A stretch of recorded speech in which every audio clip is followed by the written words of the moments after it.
The small town in America's heartland. May it yet have a message for America's tomorrow?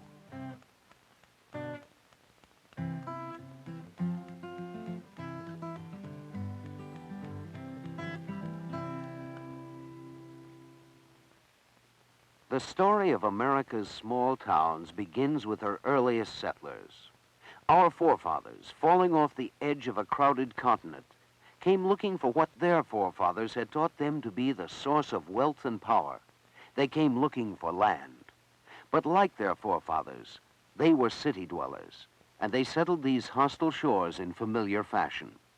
Their brothers came, and their children grew, and soon America was filling up, a land of bustling cities and neat fenced farms. The spirit of restless adventure that pulled the first settler across an ocean to America's frontier would pull his grandson over the Alleghenies to America's new frontier over the mountains. But that journey was a hazardous one, a revolution to gain title to the land from an absentee landlord.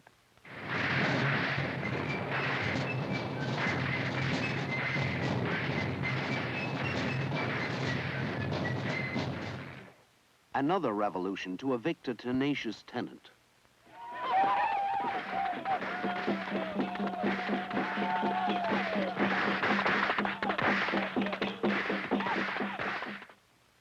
By the end of the War of 1812, the Indian confrontation had been averted, at least for a generation, by resettling him across the Mississippi.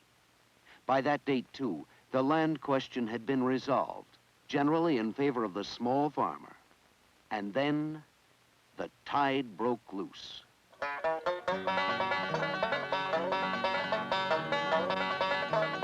Come all you Yankee farmers who wish to change your lot, who've spunk enough to travel beyond your native spot. To the west, to the west, to the land of the free, where the mighty Missouri rolls down to the sea. We're going west tomorrow, where the promises can't fail. O'er the hills in legions, boys, and crowd the dusty trail. And leave behind the village where Ma and Pa do stay. Come follow me and settle in Michigan, IA. Where a man is a man if he's willing to toil, and the poorest may gather the fruits of the soil. We shall starve and freeze and suffer. We shall die and tame the lands. But we're going west tomorrow with our fortune in our hands. We crossed the prairie as of old the pilgrims crossed the sea. To make the West as they the East. The homestead of the free. Down the rivers and up the valleys, the human tide swept across the Middle West. Farmers, merchants, and traders, land sharks, promoters, and bandits. Where they landed, they settled, proud of their rough-hewn villages on the muddy banks. Through these first-generation hamlets, destined by geography and fate to become great cities, the tide of immigrants flowed into the interior. Through the next generation's towns, the pioneers launched their final drive against the receding wilderness.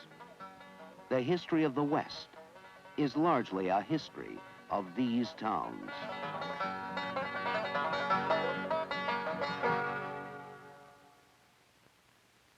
The story of the frontier town is as diverse as the frontiersmen themselves. The first settlements were located near forts as protection against the constant danger of hostile attack.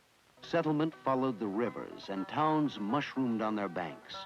Manhattan at the mouth, Grand Rapids at the falls, Defiance at the juncture. Indian paths offered another route inland. Each crossroad was destined for tavern, then town. The Wheelings, the Zanesvilles, the Chillicothys. Still other towns were fabricated out of the exuberant fever of speculation which infected the West. Or perhaps the site was located along the route of a projected canal or national road. Low bridge, everybody down, low bridge, 'cause we're coming to a town, and you'll always know your neighbor, you'll always know your pal if you've ever navigated on the Erie Canal. In the next decades, the railroad held the promise of the long-expected boom. Hundreds of towns were created by the railroad companies out of the land grants awarded them by the federal government.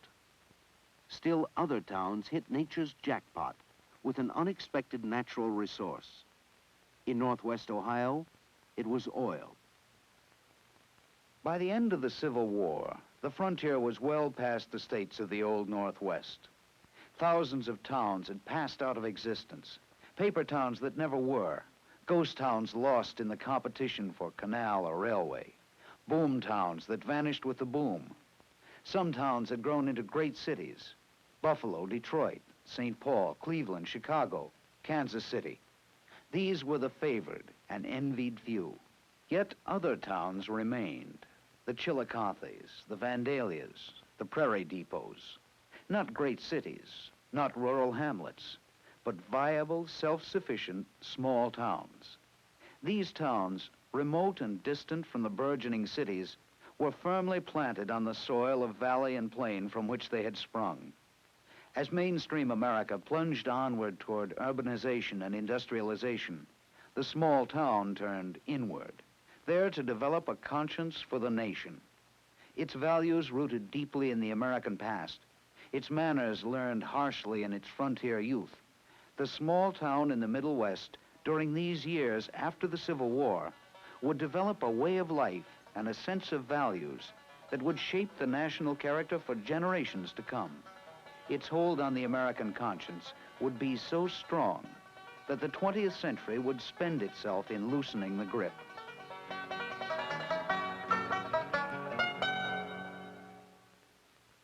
After the Civil War, small towns dotted the Midwest forest and prairie. Town and country were wedded together by economic as well as social ties.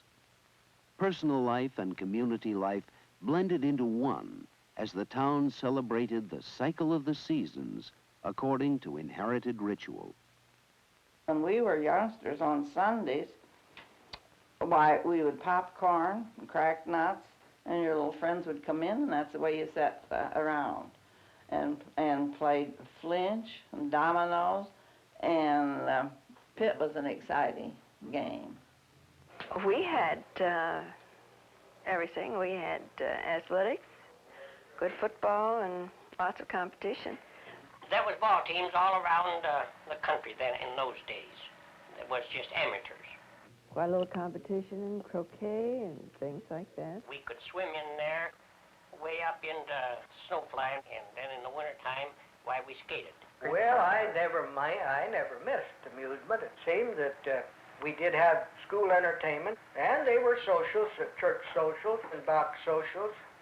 Well, the girl brought a box, and then they had an auctioneer, and he auctioned them off, and the boy that paid the most got to eat with her. And lots of times the boy knew whose box he was buying. Of course, she would tell him. My dad, he was quite a dancer.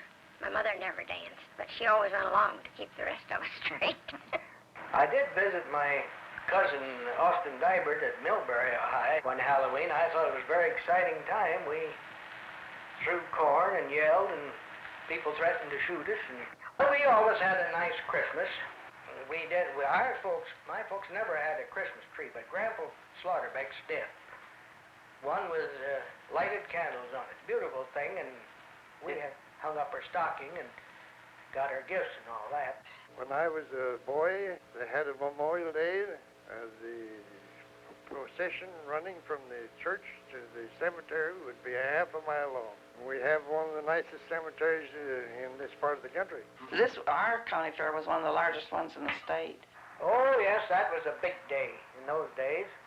See, they had good races then. Horse racing and betting, and that just drew people from all over the state. Oh, yes. Go with the team, going, and park your team of horses there, put one on each side of the wagon, have the hay and grain there for 'em. Why, you just had the best time in the world. All these chicken dinners, and we'd lay the tablecloths down on the grass, tried to avoid where the cows had been, and you had a family gathering at the fair. Of course, we took our dinner and had a picnic, and usually met Dybert's, Aunt Maud, and Fred Slaughterbeck's, her grandpa was down there, and had our picnic dinner in the grove, and had a wonderful time. The small town lived out the predictable cycle of its unhurried life, year by year, removed from the influence of the city. But occasionally, the stillness of the summer afternoon was broken by the intrusion of a visitor, come with horse and wagon to peddle the wares of the outside world. The peddler, the performer, the huckster could come and go year by year. The small town was left amused, but untouched. It was untouched because it was insulated from the influences of the outside world, insulated not only by distance, but by a deep-felt sense of right and wrong that transcended the gaudy allurement of stage temptress or sideshow hustler. This sense of right and wrong, learned on the frontier and nurtured on the Bible, served as the core of a code of conduct that dominated the small-town way of life. The code was taught early and repeated often, at home, at church, at school. The schoolboy absorbed the code with his daily lessons. His teacher was McGuffy's readers. Shall birds and bees and ants be wise, while I my moments waste?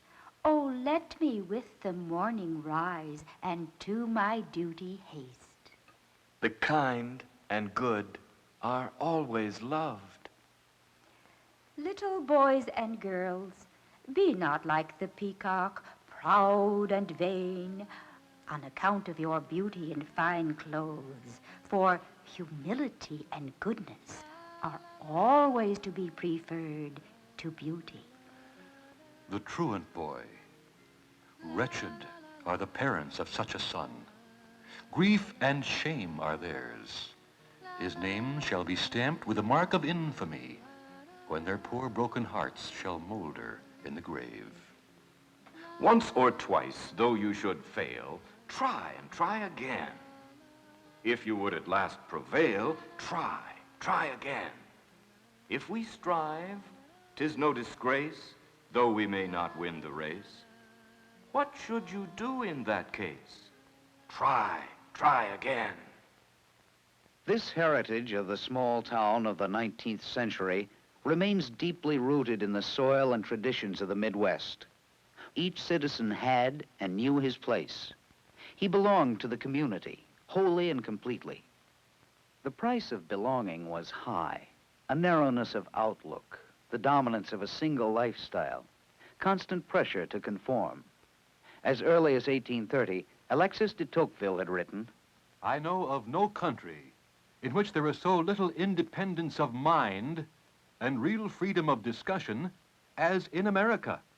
Yet, despite its provincialism, or perhaps even because of it, the small town in the 19th century may have captured a certain quality fundamental to the human spirit. In fellowship. I think that in this simple, basic emotion lies my joy in living in this, my village. For from my heart, I felt what my neighbor felt when she told me of the donation party which the whole village had just given to Liddy Ember. I declare, she said, it wasn't so much the stuff they brought in, though that was all elegant, but it was the togetherness of it. I couldn't get to sleep that night for thinking about God not having anybody to neighbor with.